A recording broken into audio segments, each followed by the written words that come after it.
राम राम दोस्तों, हम आपकी चुगल किशोरी। कैसे हैं आप लोग? अब भाई नए हफ्ते की शुरुआत हो चुकी है और नए मसाले और नए ट्विस्ट के साथ। अब इस हफ्ते सीरियल की दुनिया में कई बड़े ट्विस्ट आने वाले हैं। अब इसी हफ्ते अनुपमा अमेरिका की उड़ान भर सकती है, तो इसी हफ्ते अरमान अभीरा की मांग भर उसे पोदार परिवार ले जाएगा। तो वहीं सभी इसी हफ्ते बड़ी मुसीबत में फंसने वाली है और अपने परिवार के किसी एक सदस्य को खो सकती है। अब बदला लेने के लिए समृद्ध जो वापस आ चुका है। देखिए, हमने तो आपको एक हफ्ते का पूरा मोटा मोटा हाल बता दिया है, तो चलिए अब डिटेल में जानते हैं कि आज शो में क्या क्या खास हुआ। और चलते हैं पहले अनुपमा के घर और जानते हैं कि वहां पर क्या हो रहा है।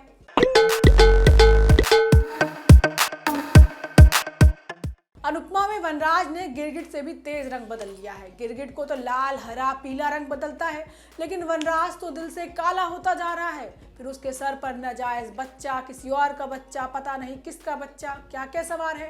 अब कुल मिलाकर अब वो काव्या के बच्चे के खिलाफ जहर उगल रहा है। तो वहीं अनुपमा को पाखी और वनराज की हरकत का बुरा लग गया है। अरे वनराज ने उसे घर आने से मना कर दिया है ना। अब वो बेचारी बेचैन है कि कैसे अपने बापूजी से मिले बिना रह लेगी। आज होता यह है कि भाई अनुज अपने भविष्य के बारे में बात करता है। अंकुश सवाल करता है कि भाई अमेरिका वाली कंपनी में भी समय निकाल कर जाना चाहिए, लेकिन अनुज कहता है कि जब से यहाँ आकर अनुपमा से मिला हूँ ना, तब से वापस जाने का मन ही नहीं करता। अब मैं यहीं रहकर अपना बुढ़ापा अनुपमा के साथ चाय पीकर बिताने वाला हूँ। अनुज कहता है कि अब मेरा सब कुछ यही है, लेकिन तभी अनुपमा भी आ जाती है और अनुज को गले लगा लेती है।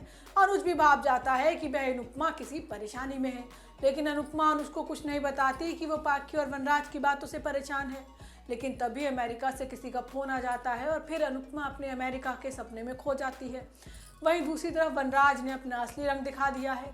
अब काव्या वनराज से सीधा पूछती है कि भाई बेरुखी की वजह क्या है। तो वनराज सीधा सीधा कह देता है कि इस बच्चे से उसका कोई लेना देना नहीं है। वो कहता है कि मैंने बहुत सोचा, लेकिन मुझसे ये नहीं होगा। अब तुम भी मेरे ऊपर इस बच्चे को मत थोपना, क्योंकि ये मेरा नहीं है और डिम्पी की कोख में तो शाह परिवार का खून पल रहा है और वो मेरे लिए ज़्यादा ज़रूरी है। इसके बाद वनराज डिम्पी के पास जाता है, जहां उसके फ़ोन पर टीटू का फ़ोन आता है, लेकिन वनराज के डर से बेचारी डिम्पी फ़ोन ही नहीं उठाती। वहीं दूसरी तरफ रोमिल अमेरिका जा रहा है और अनुपमा उसे बहुत प्यार से भेजती है, लेकिन आगे आने वाले एपिसोड में स्कूल से छोटी की शिकायत आने वाली है और अनुपमा हैरान हो जाएगी कि भाई उसकी सीधी सादी छोटी भी ऐसा कांड कर सकती है। वहीं ये रिश्ता क्या कहलाता है में शादी और मातम एक साथ होने वाला है। जैसे ही अभीरा की मांग में सिंदूर सजेगा, वैसे ही अक्षरा अर्थी पर लेट जाएगी। बताओ बेचारी की जिंदगी की शुरुआत भी कैसी हुई है। अपनी ही माँ को तो खो दिया है, अब अनाथ होकर किसके सहारे रहेगी। वहीं दूसरी तरफ अरमान भी मुसीबत में पड़ने वाला है, क्योंकि रूही को दिया हुआ वादा तोड़ दिया है। उसने तो कह दिया था ना कि भाई किसी से शादी नहीं करेगा और उसके दिल में सिर्फ रूही है, लेकिन अब क्या रूही देख पाएगी अरमान को अभीरा के साथ। आज होता यह है कि एक तरफ रोहित की बारात निकल रही है, तो दूसरी तरफ अक्षरा मौत के किनारे पर खड़ी है। अब पोदार परिवार में सभी महिलाएं रोहित को सजाती हैं और गोयनका परिवार में रूही को सजाती हैं। अब हमारी रूही भी दुल्हन के जोड़े में बहुत सुंदर लगती है। मनीष रूही को देखकर अपने आंसू नहीं रोक पाता, क्योंकि भाई अब वो अपनी बेटी को विदा होते देख नहीं पा रहा है। वहीं दूसरी तरफ रोहित परेशान है, क्योंकि अरमान नहीं है और दादी सा रोहित को समझाती है कि भाई अब शादी हो रही है और तुझे रूही का हाथ थामना है, अब अरमान की उंगली छोड़ दे। लेकिन रोहित अरमान से बहुत प्यार करता है, इसलिए वो उसे फ़ोन करता है, तो अरमान उसे बताता है कि भाई वो शादी में नहीं आ सकता, क्योंकि किसी की ज़िंदगी और मौत का सवाल है।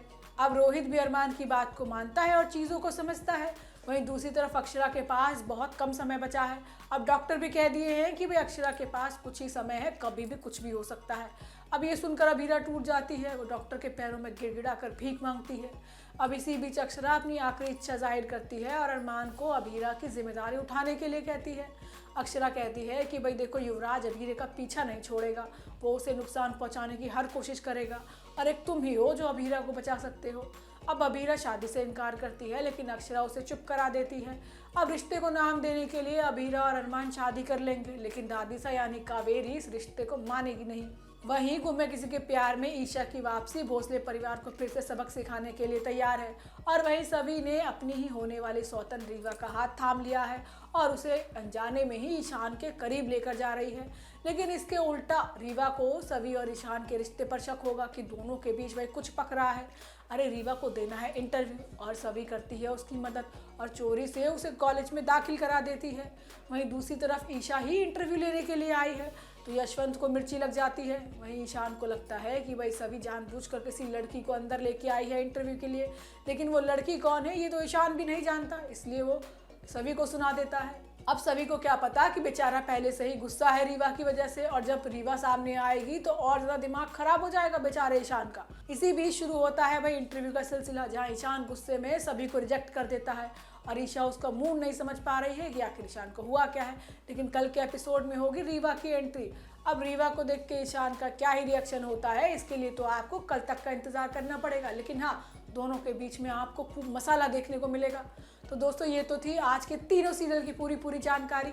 आपको हमारे वीडियो कैसा लगा हमें लाइक कमेंट करके जरूर बताइएगा, और अगर आपने हमारे चैनल को सब्सक्राइब नहीं किया है तो याद से वो भी कर लीजिएगा।